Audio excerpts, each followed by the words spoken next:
October 1704. A Scottish sailor stands alone on a remote Pacific island, watching his ship disappear over the horizon. Alexander Selkirk had refused to board the rotting Cinque Ports, convinced it would sink. He was right. The ship went down weeks later, its crew imprisoned by Spanish forces. But now, Selkirk faced a different kind of death sentence. 4 years alone on Tierra, 400 miles from the nearest mainland. When Captain Woodes Rogers rescued him in February 1709, Selkirk was in better physical condition than most sailors. His mental acuity was so sharp that Rogers immediately made him captain of one of his ships. How did a man not only survive but thrive for over 4 years using nothing but his hands and the skills passed down through generations of Scottish seafarers? Modern survival schools charge thousands to teach techniques that pale compared to what Selkirk mastered through necessity. Military survival instructors still study his methods, and his story inspired Daniel Defoe's Robinson Crusoe, proof that real survival often surpasses fiction. Tools to trust, skills that last. This is Bushcraft Arsenal. Number 1. Friction Fire Mastery with Pimento Wood. Selkirk's survival began with mastering fire, and his choice of pimento wood reveals sophisticated knowledge that modern bushcrafters are only beginning to understand. Pimento wood, from the allspice tree native to the Caribbean and Central America, possesses unique properties that make it ideal for friction fire, starting in humid coastal environments where conventional techniques fail.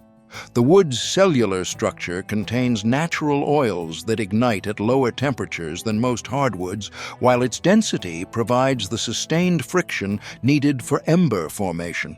Selkirk discovered that pimento wood maintains its fire-starting properties even in high humidity, a critical advantage on an island where moisture could kill a fire-starting attempt in seconds. The oils act as natural accelerants, creating embers that burn hot enough to ignite damp tinder.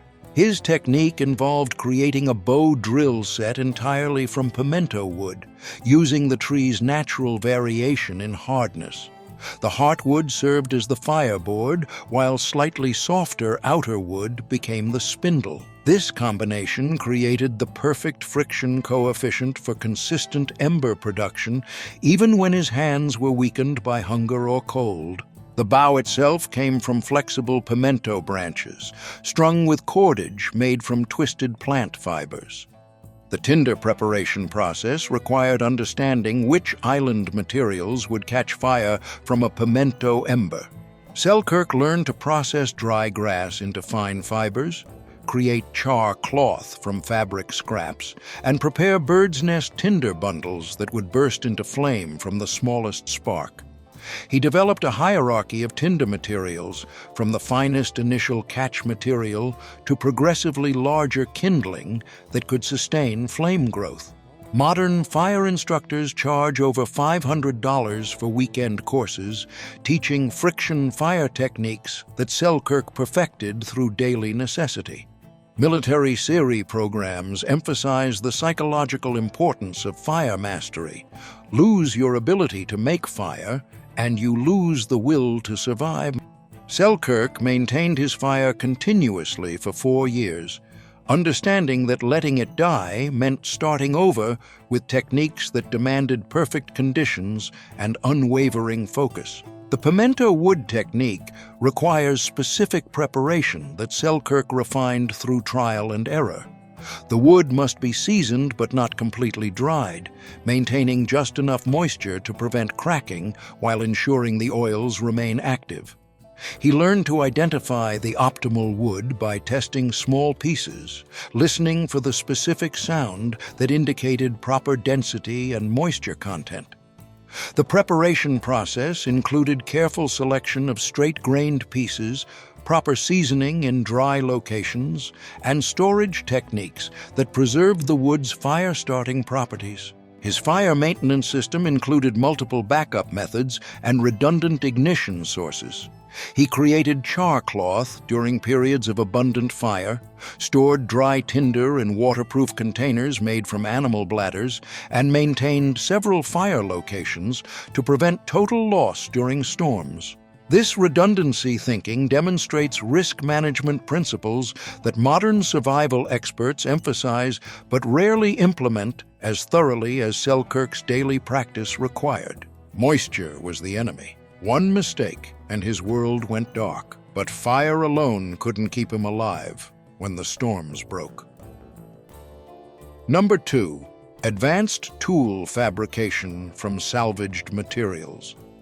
Selkirk's tool-making skills transformed random debris into a complete workshop, demonstrating metallurgy knowledge that most modern survivalists lack. His primary achievement was crafting a functional knife from barrel rings, a technique requiring understanding of steel properties, heat treatment, and edge geometry that goes far beyond basic bushcraft. The transformation of scrap metal into precision tools represents one of the most sophisticated aspects of his survival strategy. Barrel rings from the 18th century were made from wrought iron, a material that could be shaped and hardened using primitive techniques.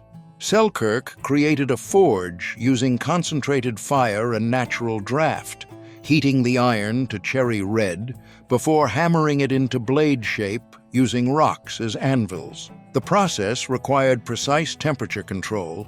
Too hot and the iron would burn. Too cool and it wouldn't shape properly. He learned to judge temperature by color, understanding that different shades of red indicated specific heat levels suitable for different metalworking operations. The forging process itself demanded understanding of grain structure and metal flow that modern blacksmiths spend years learning.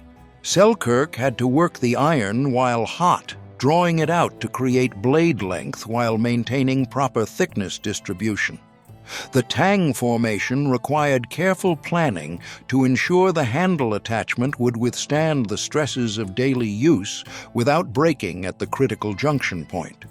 His needle fabrication from a rusty nail showcases even more sophisticated metallurgy. Rust removal required abrasive techniques using sand and stone, followed by careful reshaping to create a point fine enough for sewing while maintaining enough strength to penetrate tough goat hide.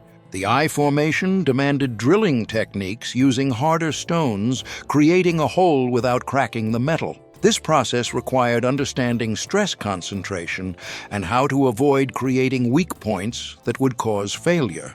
The tempering process for both knife and needle required precise heat control that Selkirk achieved using primitive methods. He learned to heat the metal to specific temperatures, then cool it at controlled rates to achieve the right balance of hardness and toughness. Too hard and the tools would be brittle, too soft, and they wouldn't hold an edge. This knowledge typically takes modern bladesmiths years to master. Modern blacksmithing courses charge thousands to teach techniques that Selkirk developed through necessity. Survival knife makers today struggle to achieve the edge retention and durability that Selkirk's improvised blade maintained through 4 years of constant use. His understanding of work hardening, the process by which repeated hammering strengthens metal, allowed him to create tools that improved with use rather than degrading. The knife served multiple functions beyond cutting.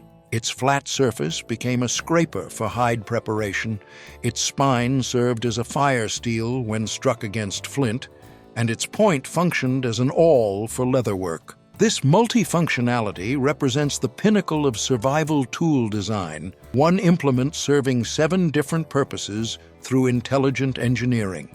The blade geometry was optimized for multiple tasks, with different sections designed for specific functions.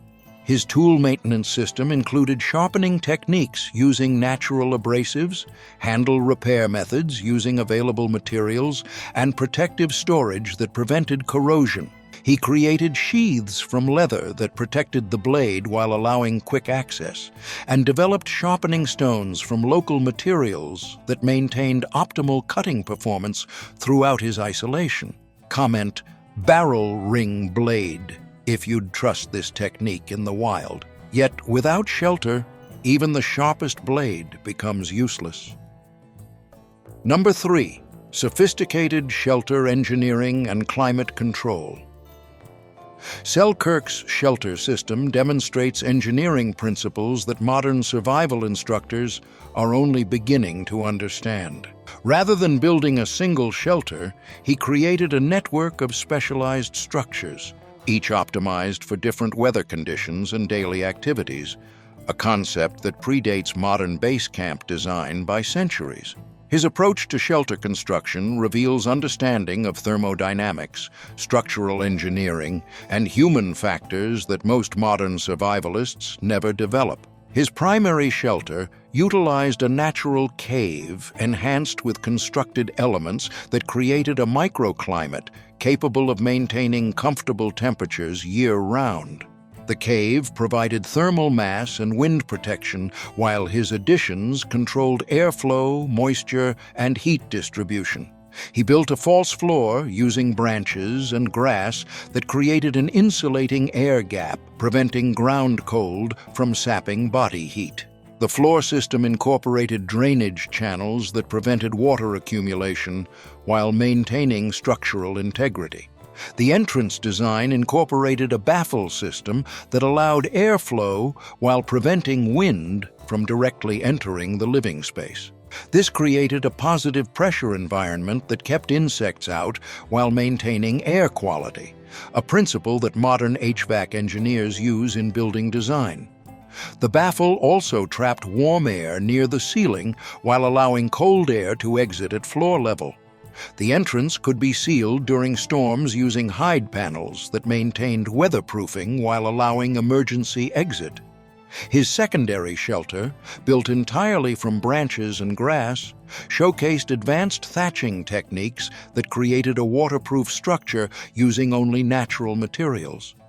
The roof design incorporated multiple layers with overlapping elements that shed water while allowing moisture vapor to escape, preventing the condensation problems that destroy most primitive shelters. The structural framework used tension and compression principles that distributed loads efficiently, creating a building that could withstand the island's severe weather. The wall construction employed a double wall system with insulating airspace that provided thermal protection equivalent to modern building techniques. The outer wall shed water and wind, while the inner wall provided thermal mass and moisture control. The gap between walls created convection currents that moved moisture away from living spaces while maintaining temperature stability. Modern survival schools charge over $800 for shelter building courses that teach techniques less sophisticated than Selkirk's daily practice. Military cold weather specialists study his thermal management principles, particularly his understanding of how to create warm microclimates without external heat sources. His techniques for managing humidity and preventing condensation are now taught in advanced wilderness medicine courses. The interior organization followed principles that maximized both comfort and functionality. Sleeping areas were positioned to take advantage of thermal stratification. Work areas utilized natural light while remaining protected from weather, and storage systems kept essential supplies dry and accessible. This level of planning requires understanding human factors, engineering that most modern survivalists never develop. The layout included dedicated areas for food preparation, tool maintenance, and waste management that prevented contamination while maximizing efficiency. The elements were relentless enemies. Wind, rain, and cold conspired against him daily. But shelter meant nothing without food, and the island's goats weren't giving up easily. Number 4. Precision hunting and animal behavior mastery.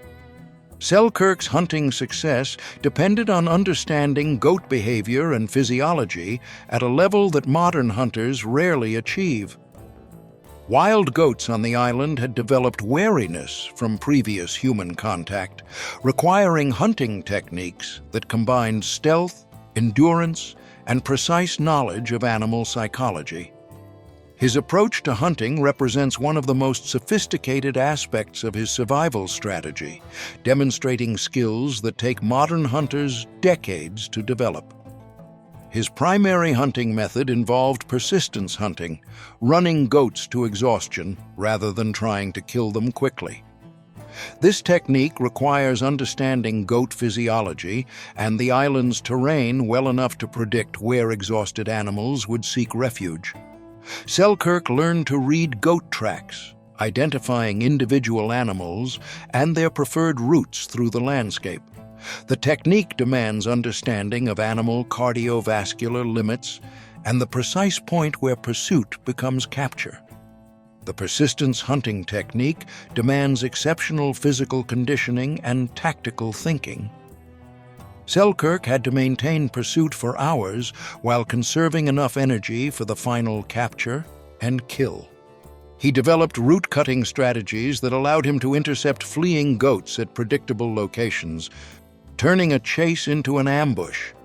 His understanding of the island's topography let him use terrain features to funnel animals into areas where capture was more likely.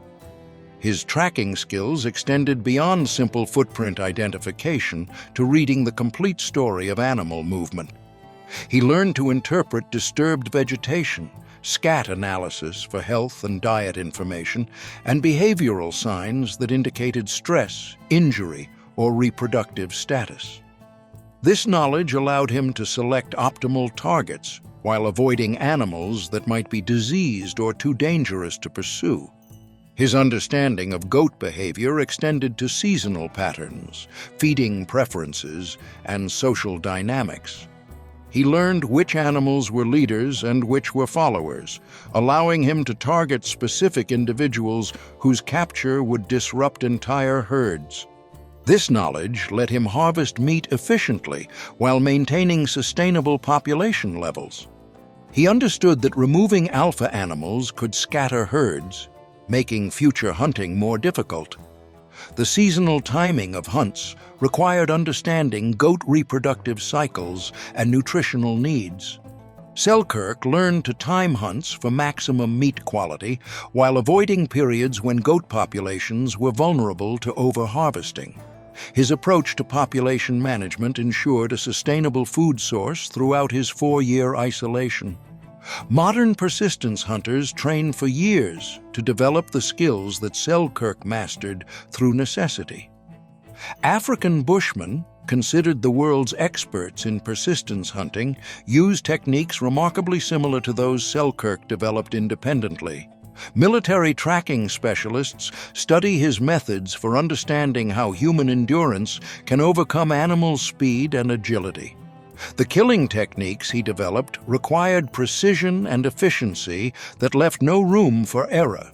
A wounded goat could escape into terrain where recovery was impossible, wasting precious energy and leaving Selkirk without food.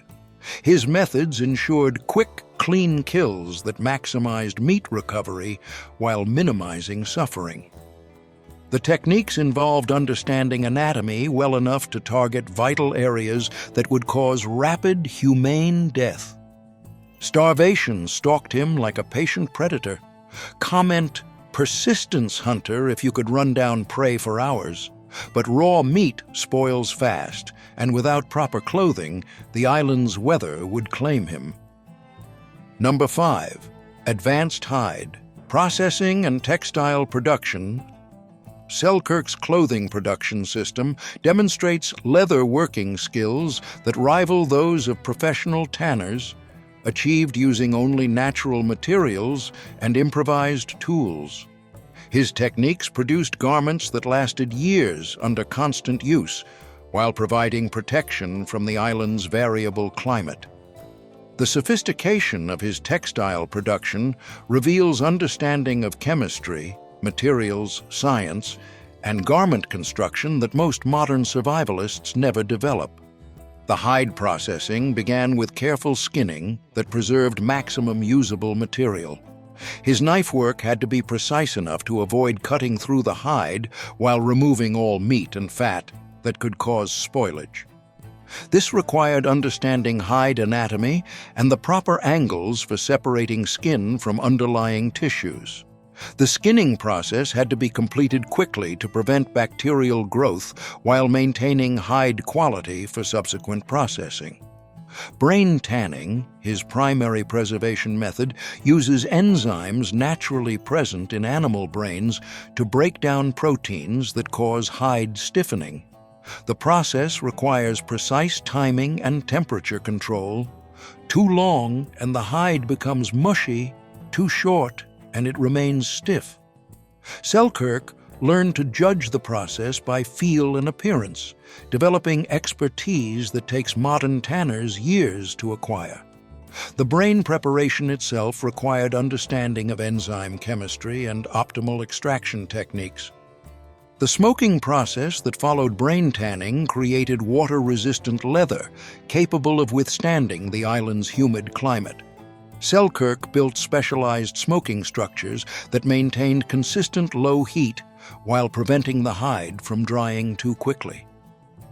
The smoke chemistry had to be controlled to achieve preservation without making the leather brittle. Different wood types produced different preservation effects, requiring experimentation to achieve optimal results. His sewing techniques using improvised needles required understanding thread tension, stitch patterns, and seam construction that would withstand the stresses of daily wear. The thread itself came from sinew carefully extracted from goat tendons, processed to achieve the right combination of strength and flexibility. The sinew preparation involved careful cleaning, drying, and splitting to create threads of consistent diameter and strength. Modern leatherworkers charge hundreds for garments less durable than those Selkirk produced using Stone Age techniques. His clothing system included multiple layers optimized for different weather conditions, demonstrating understanding of thermal regulation that predates modern outdoor clothing design by centuries.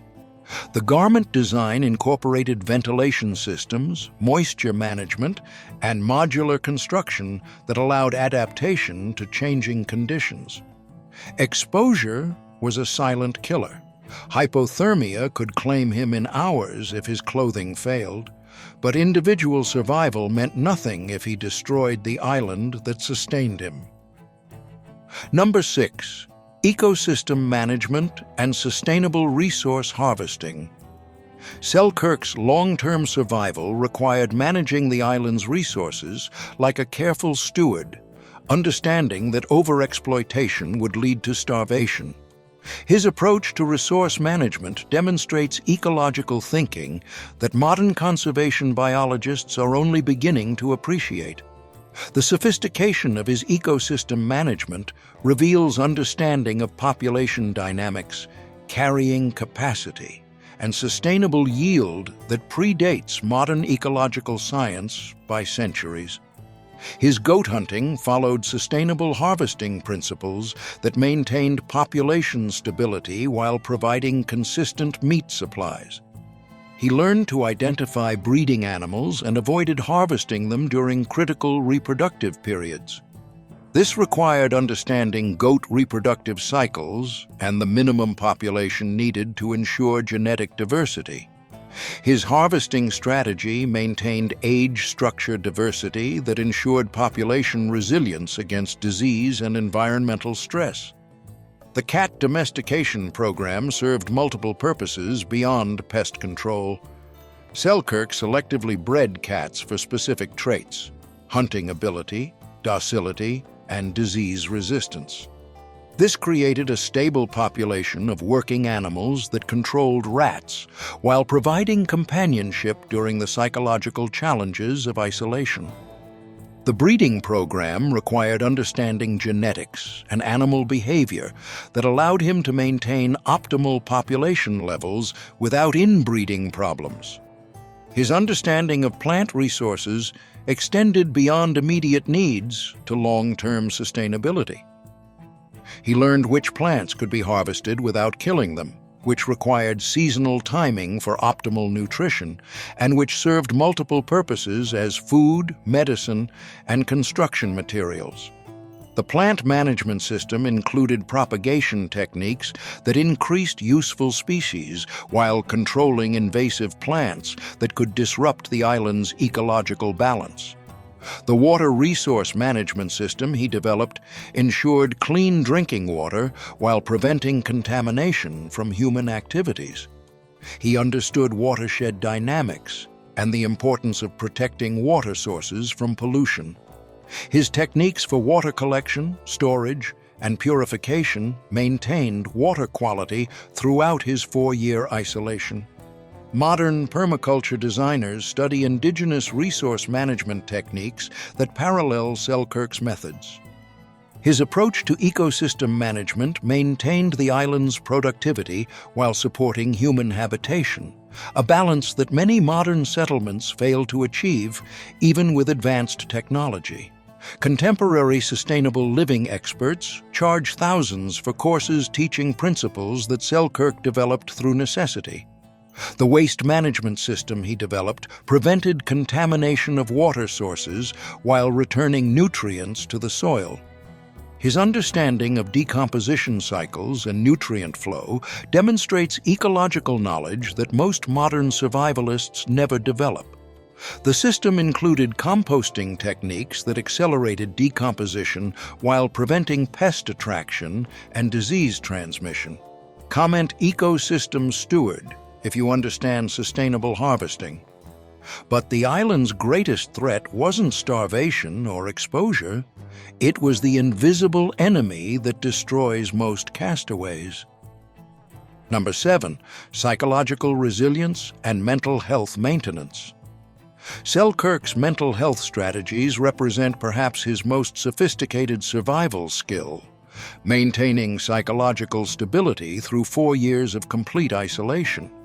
His techniques for preventing mental breakdown demonstrate understanding of human psychology that predates modern psychiatric knowledge by centuries. The sophistication of his psychological maintenance system reveals understanding of cognitive function, emotional regulation, and social needs that most modern survivalists never develop. His daily routine included Bible reading and psalm singing that served multiple psychological functions. The reading maintained language skills and cognitive function, while the singing exercised vocal cords and provided emotional release. The religious content provided meaning and hope during the darkest periods of isolation. The routine created cognitive stimulation that prevented the mental deterioration that typically accompanies prolonged isolation. The routine itself created structure that prevented the psychological drift that destroys most isolated individuals. Selkirk maintained regular sleep schedules, meal times, and work periods that created artificial social rhythms in an environment completely lacking human contact.